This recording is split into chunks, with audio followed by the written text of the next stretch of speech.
Okay, so today I'm going to try not to slouch and make it so all you see is me slouching down like this. It seems like I sink the longer I talk. I tend to sit back and relax and make it so that you can't really see me that well. So anyway, today we're going to talk about what's known as a collection statute expiration date. I will sometimes call it the CSED, C-S-E-D, and the IRS will sometimes call it the COSED.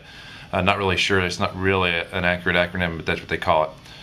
Basically what it is, it stands for the proposition that a tax liability only has a 10-year lifespan. The IRS only has 10 years from the date of the assessment of a tax to collect it. This holds true for income tax and payroll tax, and so it can actually be a very helpful tool in the resolution of IRS problems.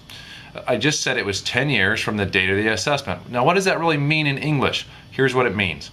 When the IRS goes ahead and puts a liability in the books and it becomes formally due and payable by you, the taxpayer, that's essentially an assessment.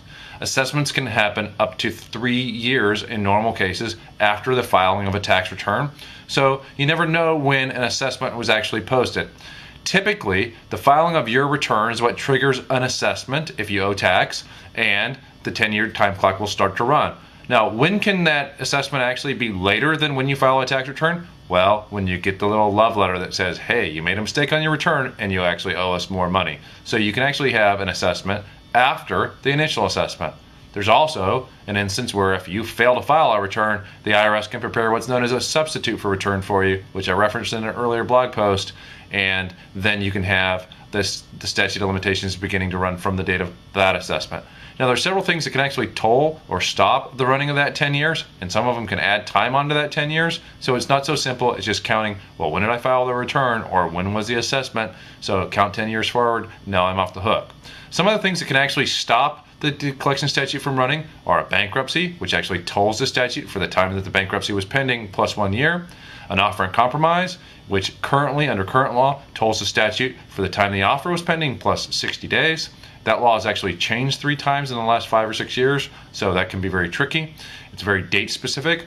One of the other things that can toll the collection statute is an innocent spouse request. It will toll the collection statute while the innocent spouse petition is pending. Any kind of, not any kind, but certain types of IRS appeals can actually toll the collection statute from running, as well as the filing of a 911 with the taxpayer advocate.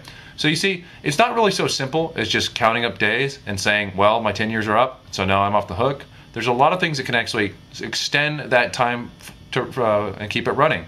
There's also things that you don't want to do if the collection statutes are very short. So go ahead and have a professional like myself take a look at your case and make sure that you don't make a mistake that ruins your case.